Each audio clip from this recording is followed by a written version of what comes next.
피아노 박금희 자매님, 할렐루야 큰딸 한나가 대구 도원고등학교 영어교사로 발령받아 근무를 잘하게 되어 너무 감사드리며, 둘째 딸 혜림이가 작년에 미국 뉴욕에서 결혼하여 어제 건강한 아들을 순산하여 하나님의 은혜 너무 감사드리며, 목사님과 교회 형제 자매들의 은혜와 사랑 덕분입니다.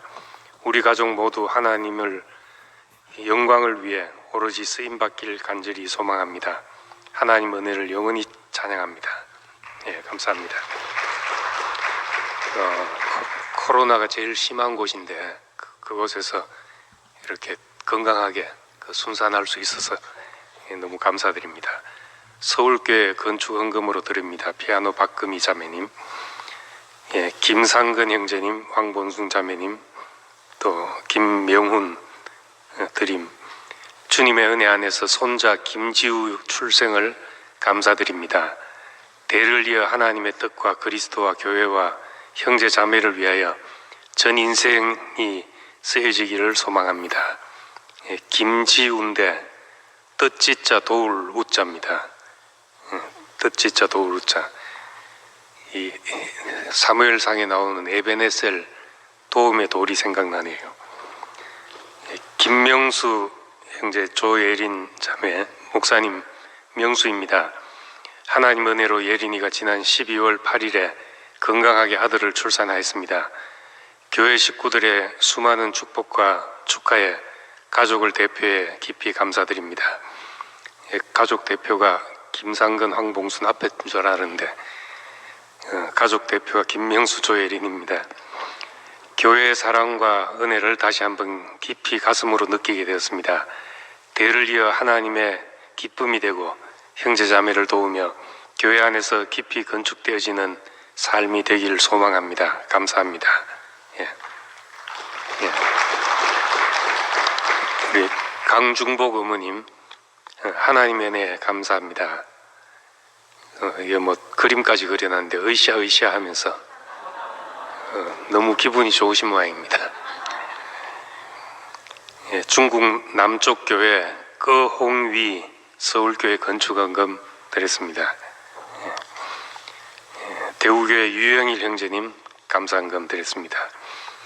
11조헌금 중심부 김수정 자매님, 예, 우홍열 형제님, 나연아 자매님, 셋째 아들 종원 경진 손주 탄생을 축복해 주셔서 너무나 감사합니다. 예, 손주가 태어났습니다. 감사헌금 주님의 크신 은혜 감사합니다. 무명으로 드렸습니다. 예, 오늘 마태복음 24장 32절에서 47절까지 읽겠습니다.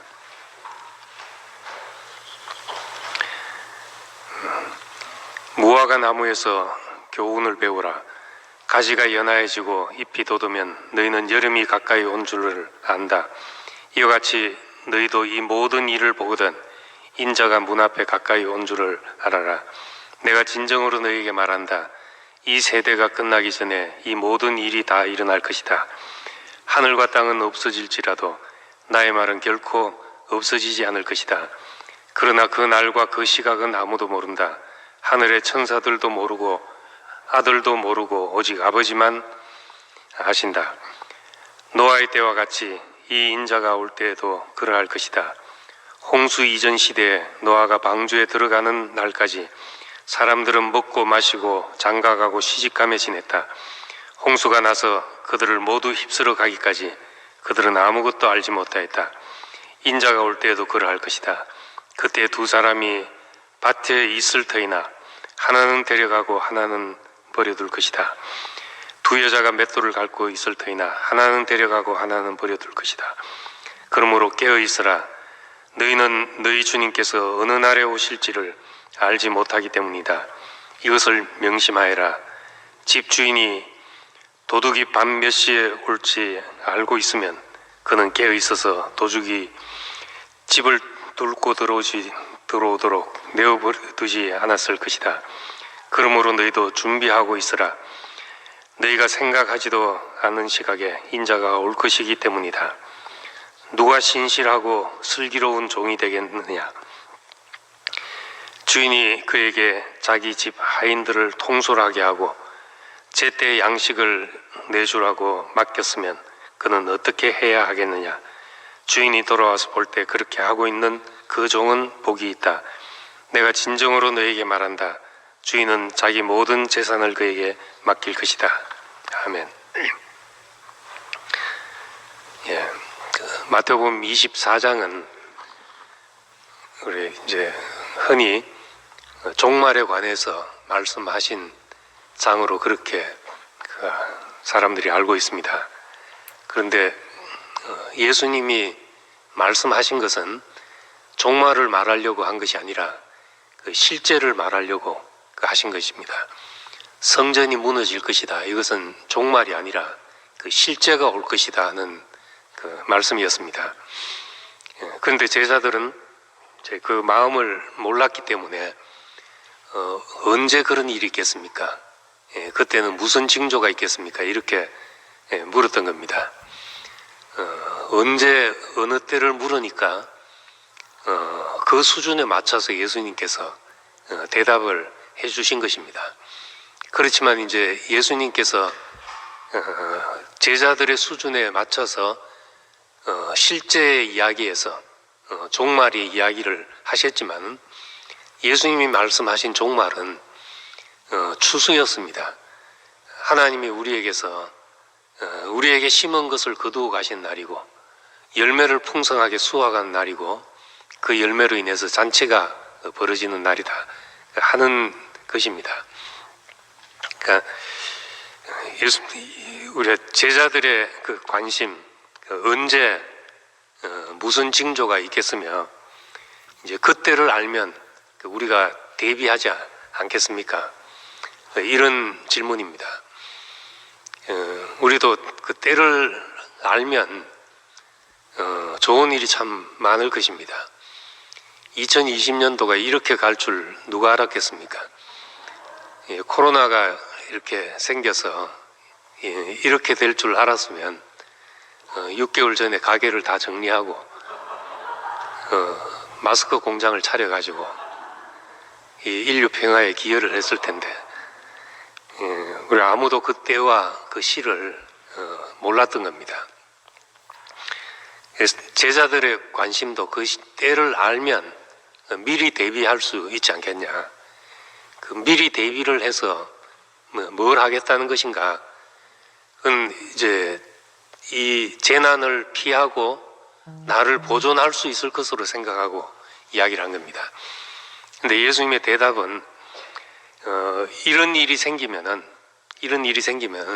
사실은 아무도 대비할 수 없는 그냥 당하는 것일 뿐이죠. 제자들이 생각하는 그런 종말이 온다면은 쓰나미가 덮친다면 코로나가 덮친다면 그냥 당할 수밖에 없다는 겁니다.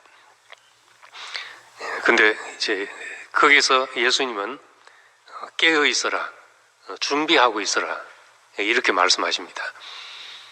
어떻게 깨어 있고 어떻게 준비할 수 있냐? 신랑이 언제 올지 모르니까 깨어 있어라. 도둑이 언제 들지 모르니까 몇 시 몇 분에 도둑이 올지 모르는 거니까 준비하고 있어라 이렇게 말합니다. 어떻게 해야 항상 깨어 있을 수가 있느냐는 것이죠. 밤에 늘 잠을 안 자고 있을 수가 있겠습니까? 근데 우리 전도서 3장에 보면은 다 때가 있다고 했습니다. 모든 일엔 다 때가 있다. 세상에서 일어나는 일마다 그 알맞은 때가 있다. 헐 때가 있고 세울 때가 있고 울 때가 있고 웃을 때가 있고 또 지킬 때가 있고 버릴 때가 있고 다 그럴 때가 있죠. 그래서 때를 따라 하나님은 모든 것을 아름답게 하셨다. 때를 따라. 그리고 하나님이 하시는 일을 시종 청량할 수 없게 하셨다. 하나님이 하시는 일에 시종을 청량할 수 없게 하셨다. 이렇게 말합니다. 그러니까 우리가 왜 때를 모르도록 이렇게 지었는가? 몇 년 몇 월 몇 시 이거 알면 사람들이 참 편하게 살아갈 텐데 왜 이걸 모르게 하셨는가? 전도서 말씀에 의하면은 하나님이 하시는 일의 시종을 그 사람이 청량할 수 없게 하셨다는 거죠. 그러면 이제 우리는 어차피 사람은 언제 어떻게 될지 모른다면은 우리는 무엇으로 살아야 되는가 하는 것이죠. 하나님이 시종 당신이 하는 일을 청량할 수 없게 하셨다. 그러면 우리는 이제 무엇으로 살아야 되는가 하는 겁니다. 이제 거기에 대한 대답으로 오늘 32절에 무화과 나무에서 교훈을 배우라 이렇게 말씀했습니다. 무화과 나무에서 교훈을 배우라. 가지가 연하해지고 잎이 돋으면 여름이 가까운 줄 안다. 나무를 보면 때를 안다는 겁니다. 근데 나무를 봐도 농사 짓는 사람이 아니면 그 나무를 경작해서 열매를 거두려는 목적을 가진 사람이 아니면은 봐도 그냥 보는 것일 뿐이지 그 나무 속에서 때를 볼 수가 없습니다. 왜 저렇게 가지가 연해지는지, 왜 잎이 피는지 그냥 아무 의미 없는 사건들의 나열일 뿐이란 겁니다. 그런데 농부는, 열매를 기다리는 농부는 나무를 보고 때를 안다는 것입니다. 왜 나무 가지가 연한 가지가 나온가? 저기서 잎이 피고 그 새 가지에서 또 열매가 맺겠구나. 이것을 이제 농부는 보게 되는 거죠. 그러니까 우리가 이 목적을 가진 식물이 자라서 이제 무르익는데 추수 때는 그냥 언제 몇 월 며칠로 정해진 것이 아니라 농부가 씨를 뿌려서 열매를 맺는 그 과정과 함께 추수 때가 오는 것입니다. 나무를 심지 않았다면, 농사를 짓지 않았다면 추수 때라는 것이 필요가 없게 됩니다. 주님이 왜 오시는가? 그 신부를 맞으러 온다고 했습니다. 그럼 신부가 준비되는 것과, 땅 위에 신부가 준비되는 것과 주님이 오시는 것은 그 맞물려 있다는 것이죠. 창세기에 보면은 사시와 연한과 일자가 큰 광명과 작은 광명을 하늘에 두어서 사시와 일자와 연한을 주관하게 하셨다. 그 때는 하늘에 속한 것이죠. 그렇지만 그 때는 땅의 사정과 함께 우리에게 찾아온다는 겁니다. 주님이 다시 오셔도 신부가 없으면 소용이 없고 추수 때가 와도 농사 지은 것이 없으면은 소용이 없듯이 우리는 하나님이 우리에게 오시는 것도 마찬가지라는 겁니다. 하나님이 우리에게 두신 영원한 목적과 계획이 있을 때 우리는 추수의 때가 있는 것입니다. 당신의 목적과 계획을 알면 우리의 시작을 알고 우리 끝을 알게 되는 것이죠. 그래서 그 때를 준비할 수 있는 사람이 되고 내가 뭘 준비해야 될지를 아는 사람이 된다는 것입니다. 뭘 준비해야 될지 모르는데 그때만 알아서 무슨 소용이 있겠냐는 거죠. 추수할 것이 무엇인지, 주님이 우리에게 오셔서 찾으시는 것이 무엇인지 그 알 때만 그 추수가 의미가 있는 것입니다. 목표가 있으면 지금 뭘 해야 될지를 알게 됩니다. 때를 아는 사람이 되는 것이죠.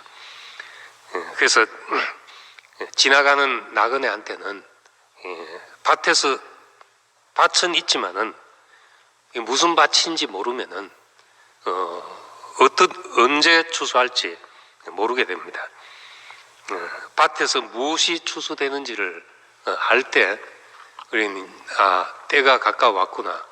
지금 이제 열매를 향해서 가고 있구나. 때가 왔구나 하는 것을 이제 아는 것과 마찬가지라는 겁니다. 이 무화과 나무는 이스라엘을 상징하는 그런 나무였습니다. 포도나무와 함께 상징하는 그런 나무인데 에스겔서 15장에 보면은 포도나무를 두고 너가 열매가 없다면 어디에 쓸 데가 있느냐. 목재로도 못 쓰고 그 나무는 뭐 관상용으로도 쓸 수 있는 나무도 아니고 오직 그 달콤한 열매 때문에 그 못생긴 나무를 물 주고 경작하고 키운다는 겁니다. 그 무화과 나무도 참 이상하게 못생긴 나무 중에 하나죠. 목재로 못 쓰는 나무입니다. 그러니까 열매가 없다면 그는 장작으로밖에 쓸 수 없는 땔감으로밖에 쓸 수 없는 그런 나무라는 겁니다. 사람은 더더욱 그렇다는 거죠. 사람은 하나님이 찾으시는 것이 없으면 어디도 쓸모없는 그런 존재죠. 보니까 뭐 소나 돼지는 하나도 버릴 것 없이 돈을 주고 죽어도 돈을 주고 사가는데 사람은 죽어도 돈 줘야 됩니다. 쓸 데 있으면 왜 그렇겠습니까? 하나님이 찾으신 것이 없으면 우리는 아무 쓸데없는 그런 존재라는 거죠. 제가 이제 90년도 대구로 내려왔는데 그 전에 저는 이제 뭐 종교적인 열심이 있었던 사람이죠. 그래서 내가 예수를 사랑하는 줄 알고 또 하나님을 위해서 나를 헌신하고 싶은 갈망이 나한테 있는 줄 알고 그렇게 살았습니다. 그것이 나를 움직이는 힘으로 생각하고 살았죠. 근데 대구로 이제 오면서 이제 목사님 말씀이 들리고 내가 나를 움직인 것이 무엇이었는가? 정말 그것이 사랑과 헌신에 의해서 내가 움직여졌는가? 그 생각을 해보니까 그런 것이 아닐 수도 있다는 생각이 들더라고요. 그냥 상벌에 의해서 내가 잘하면 상 받고 못하면 벌 받는 이 율법적인 상벌에 의해서 천국과 지옥이 내 동기가 되어가지고 내 삶을 움직이고 있었기 때문에 내가 그것이 그 실제를 알고 나니까 그 천국의 실제가 무엇이고 지옥의 실제가 무엇인지를 알고 나니까 뜨거운 불 속에 들어가서 뭐 잠시도 아니고 영원히 고통받는다 이런 끔찍한 일을 더 이상 이제 생각할 필요가 없게 됐잖아요.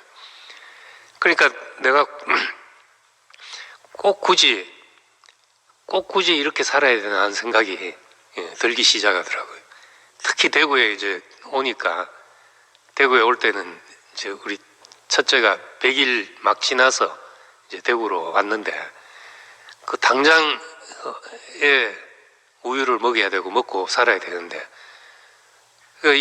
내 코가 석자인데 뭐 하나님이 일이야 하나님이 급하시면 알아서 하시겠지 이런 생각이 들고 그냥 내 생존이 중요해지는 그 다른 종교적인 그 열심이 떠나고 나니까 나한테 남는 것이 그 생존이 중요해지는 자리가 남더라고요. 그러니까 이 생존이 중요해지니까 무엇을 먹을까 무엇을 입을까 몸을 위하여 무엇을 입을까 하는 이런 생각. 그러니까 남는 것은 뭐 애하고 집하고 자매 눈치 보는 거하고 이런 것밖에 안 남는 거죠. 사람들이 내게 찾는 거에 대답하기에 급급한 사람으로 살게 되는 겁니다.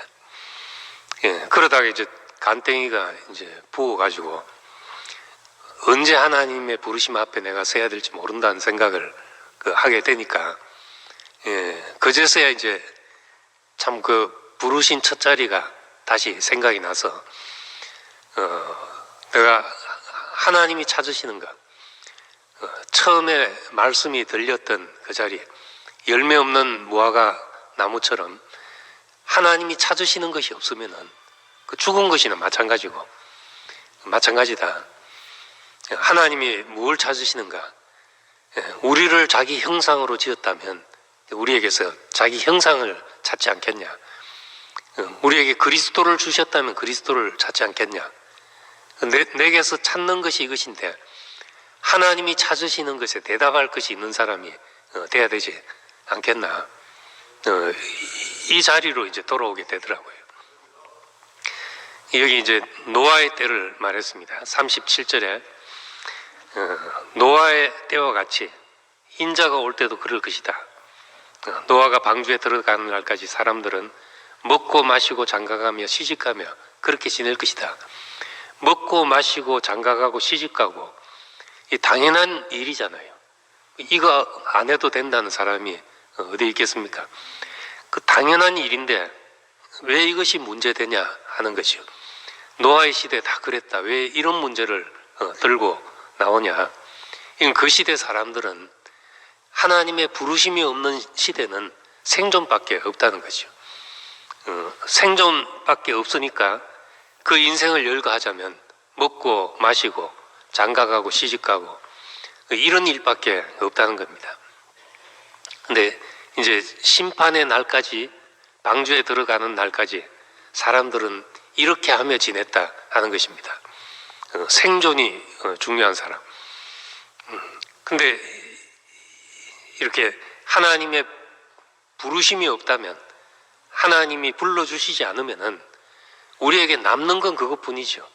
남는 건 먹고 마시고 장가가고 시집가고 장가 보내고 시집 보내고 이 일밖에 없는데 이렇게 살면 이제 끝에 가면 우리가 허무가 올 때 대답이 없다는 겁니다.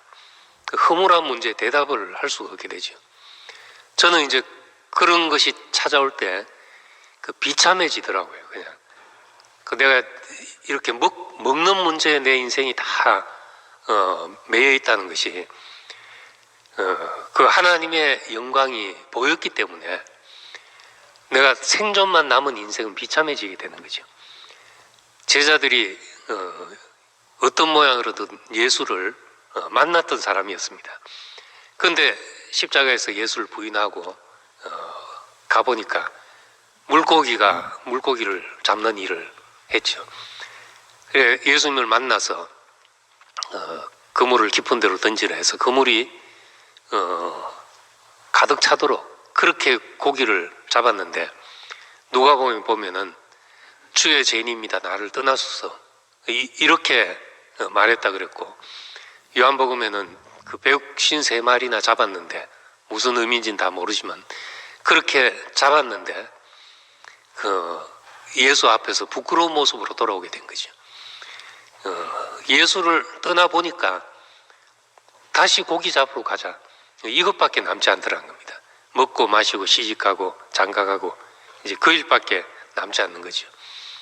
제자들은 그것이 비참했던 겁니다. 살아있지만 살아있는 것이 아닌 그런 사람으로 살았던 것이죠.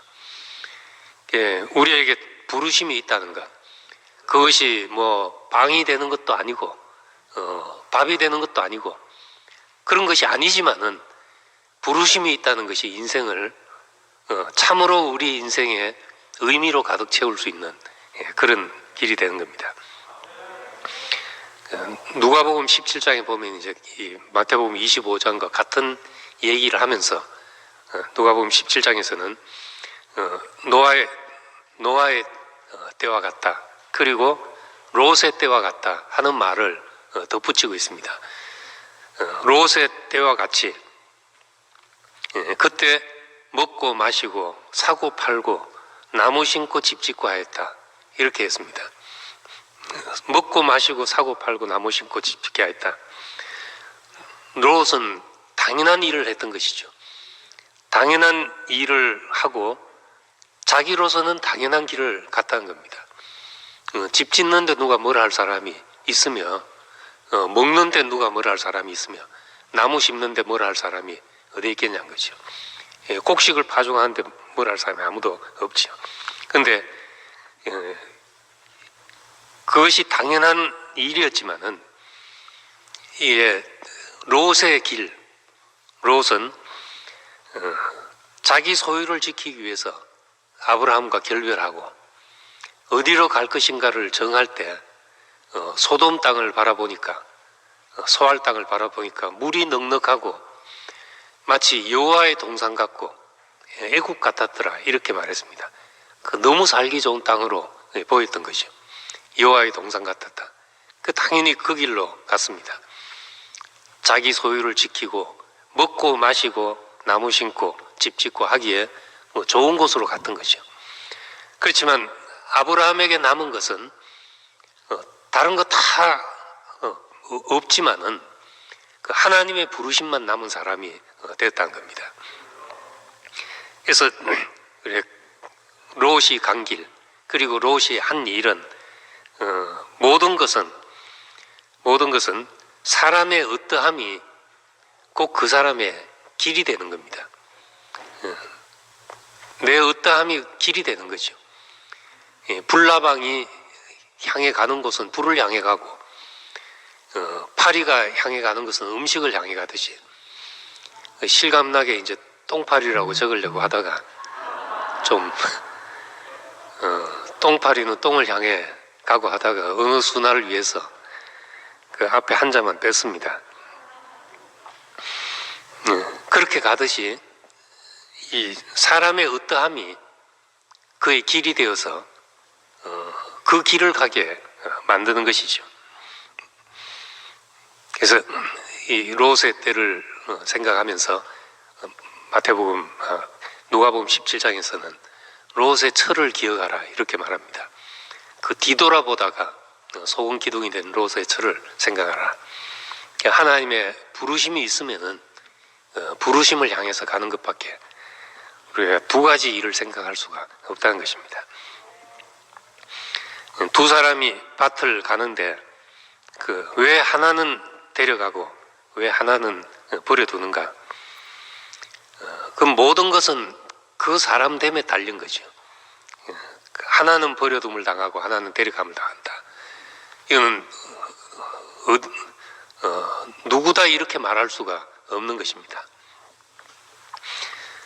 그러니까 모두 이 하나님의 그 선택, 우리가 가는 그 길, 우리에게 그 말씀이 있으면 우리는 그 말씀이 경작되는 길로 가게 되는 것이죠.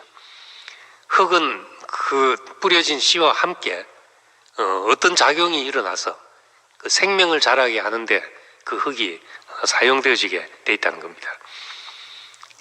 우리 그 하나님의 말씀이 있다는 것, 우리의 부르심이 있다는 것, 당신의 형상과 당신의 그 모양대로 우리를 지으셔서 그것이 내 시작이 되게 하시고, 내가 땅 위에 있는 이유가 되게 하시고, 그게 부르심이 되었을 때는 우리가 같이 밭에 있는 것 같은데, 두 사람이 같이 맷돌을 갈고 있는 것 같은데 전혀 다른 길을 가고 있는 사람이란 겁니다. 하나는 데려감을 당하고 하나는 버려둠을 당하고, 그렇게 되어지는 거죠. 사람의 문제란 겁니다. 그러므로 깨어있고, 그러므로 준비하고 있으라, 이렇게 말합니다. 이제 마지막으로 말하는 게 신실하고, 45절에 누가 신실하고 슬기로운 종이 되겠는가? 이 말씀을 하심으로써 신실하고 지혜 있는 종의 이야기를 하시면서 마지막 때를 묻는 제자들에게 살아야 될 길을 이렇게 제시하고 있습니다. 신실하고 지혜 있는 종이 되어서 주인에게 그 집 사람들을 맡아서 때를 따라 양식을 나눠준 사람, 주인이 올 때 이렇게 하는 것을 보면 이제 복이 있다는 겁니다. 그 제자들이 어떻게 살아야 되는가? 어떤 때가 중요한 것이 아니라 주님이 뭘 추수하는지가 중요하다, 뭘 거둬가신지가 중요하다. 우리가 알아야 될 것은 맨날 몇 년 몇 월 며칠 하는 그 때가 아니라 당신이 추수할 것이 무엇인가를 알고 그 추수할 것이 준비되는 사람으로 사는 것, 이것이 이제 신실하고 신실한 종으로, 지혜 있는 종으로 주님의 오심을 준비하는 사람이 되는 것이라는 겁니다. 신실한 종은 그 때를 묻지 않는다는 겁니다. 단지 맡았을 뿐이지요. 자기 할 일을 할 뿐이라는 겁니다. 누가복음 17장에 보면은 종이 밖에서 나갔다 들어왔다고 해서 내가 이렇게 일했으니 하고 주인에게 유세할 사람이 있냐는 거죠. 밥에 내라 할 사람이 주인에게 밥에 내라 할 사람이 없다 하면서 이 종은 내가 마땅히 해야 할 일을 할 뿐이다 하고 자기 처소로 돌아갈 뿐이라는 겁니다. 고린도전서 4장에 보면은 너희에게나 다른 사람에게 판단받는 것이 내게는 매우 작은 일이다. 판단받는 것이 내게 매우 작은 일이다. 나도 나를 판단하지 않는다. 내가 잘했냐 못했냐 이런 것을 생각하지 않는다. 맡은 자에게 구할 것은 충성이다 하면서 신실함이다 하면서 그 말을 하고 있습니다. 내게 맡겨진 것, 내게 맡겨진 것을 경작하는 그 일밖에 없는 것이요. 내가 잘했다 못했다 미리 중간 평가를 하고 있을 수가 없다는 겁니다. 거두 가시는 분이 하실 일이죠. 흙 한 줌에 우리에게 주어진 것은 그냥 흙 한 줌이잖아요. 그 인생 한 줌이 주어진 것입니다. 이 흙 한 줌의 인생 속에서 가장 잘할 수 있는 것이 우리에게 하나님의 말씀이 경작되어서 하나님의 표현이 되고 형상이 되는 것. 우리에게 남는 것은 그것밖에 없고 그것을 준비하는 것이 신실하고 지혜 있는 종이라는 겁니다. 그래서 양식을 준비하고 양식을 분배하는 사람, 오늘부터 이제 순이 새롭게 또 다시 편성이 돼서 시작되는데 또 꼭 이 말씀이 나오네요. 누가 신실하고 지혜로운 종인가? 집 사람들을 맡아서 양식을 분배하는 사람이 아닌가 하는 것입니다. 양식을 분배한다는 것, 이건 무엇을 가르친다는 것도 아니고 어떤 지식을 전한다는 것도 아니잖아요. 양식을 분배한다는 것은 우리 자신이 누구에겐가 먹을 수 있는 양식이 된다는 그런 말입니다. 우리가 참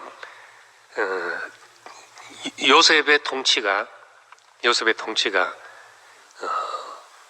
한 일이 풍년일 때 창고를 지어서 곡식을 저장해놨다가 7년 흉년이 들었을 때 그 곡식을 분배하는 일이었잖아요. 이 요셉의 통치는 그것밖에 없습니다. 이것이 이제 하나님의 나라의 통치의 어떤 예표가 되는 거죠. 한 그림이 되었습니다. 우리가 할 수 있는 일은 뭔가? 양식을 먹을 수 있을 때 열심히 먹어두는 일입니다. 코로나 시대에 뭐 딴 거 할 게 있겠습니까? 이럴 때 양식을 열심히 먹어두는 일이죠. 그리고 기근이 올 때 정말 우리가 목마른 사람을 만나고 배고픈 사람을 만날 때 우리 자신이 양식이 되어서 분배할 수 있으면 흑인 인생으로서 이것보다 더 슬기롭고 또 신실한 그런 종이 없는 것입니다. 우리가 생존을 위한 양식을 가지고 그걸로 살다가 먹고 마시고 살다가 이제는 영원한 양식을 위해서 하나님이 찾으시는 열매를 위해서 양식을 먹고 마시고 우리가 연합하고 이런 생활이 될 때 그것이 이제 주인의 오심을 준비하는 그런 삶이 되는 것입니다. 성경에 소자 하나에게 물 한 모금 떠주는 사람도 천국에서 상이 크다 이런 말씀도 있는데 우리가 누구에겐가 물 한 모금이 되어 주기만 해도 너무나 값진 인생인 거죠. 누구에겐가 숨 쉴 공간이 되어줘도 그것도 값진 공간이고, 우리가 누군가를 배부르게 하는 양식이 된다면은 우리 인생은 주인이 와서 종이 그렇게 하는 것을 보면, 주인이 돌아볼 때 그렇게 하고 있는 종은 복이 있다. 그러면 모든 것을 맡기지 않겠냐 하는 것입니다. 우리 인생은 참 얼마나 무엇을 많이 했냐, 양의 문제도 아니고 얼마나 길게 했냐, 그 시간의 문제도 아닌 것입니다. 한순간에라도 우리 삶은 정말 하나님의 영원한 목적을 위해서 없어서는 안 될 그런 사람이 될 수도 있고, 우리가 죽음을 가지고서라도 참 이 세상을 바꿀 수 있는 그런 사람이 될 수도 있는 것이죠. 그러니까 우리에게 주어진 날과 그 시간들이 당신이 찾으시는 열매를 위해서 준비되는 인생이 될 때, 주인이 올 때 이렇게 하는 것이 보면 복이 있다 하는 겁니다. 그 때를 알아서 언제 그렇게 되겠으며 무슨 징조가 있겠습니까? 그것을 묻는 제자들에게 결론적인 대답이, 주인이 올 때 이렇게 하는 사람을 보면 복이 있다. 그것이 예수님의 대답이 되신 것입니다. 양식을 모으고 양식을 먹고 양식을 분배하는 사람, 하나님의 말씀이 우리 인생에서 경작되는 것, 이것보다 소중한 것이 없고, 우리의 열매는 하나님의 말씀이 경작되어서 그것이 우리의 인격의 소산으로 드러날 때 그것이 하나님을 배부르게 하고 사람들을 배부르게 하는 잔치가 되게 하는 그런 양식이 될 것입니다. 우리에게 이런 주인 앞에 주님이 오실 때 열매 있는 인생으로 부르신 것을 감사드립니다. 기도하겠습니다.